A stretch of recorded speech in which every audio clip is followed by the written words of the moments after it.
Bu gece tek kaçacağım, yanımda sen olmadan. Görünür gitmeli olduğum bir yer var idi. Senin gözlerini tanıyıram, tahsilinde bilirəm.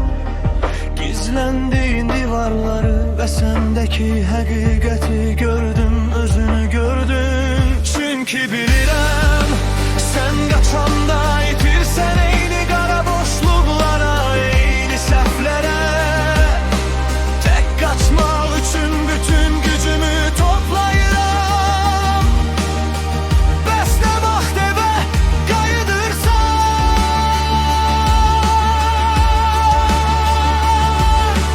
Göydə yıxılsa belə, hər şeyi alsalar belə, sənin üçün keçməyəcəyim ağrı yoxdur. Gərək olsa sənə görə ölərəm. Bütün alovlar yansa belə, hər şey alt üst olsa belə, sənin üçün keçməyəcəyim heç nə yoxdur. Gərək olsa sənə görə ölərəm.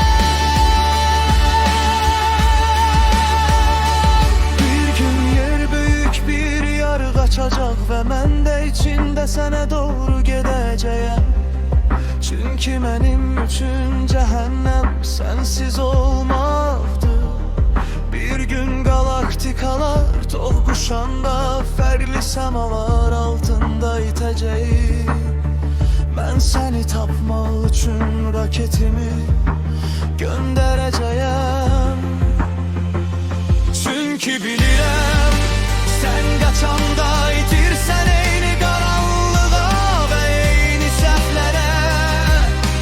Tek kaçmak üçün sona dek dözürəm. Seni eve getirene kadar.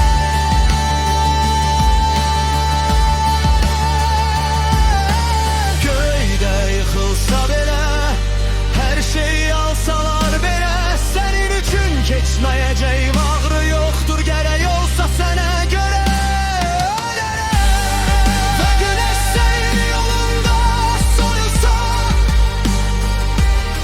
ulduzlar sənə işıq göstərməsə,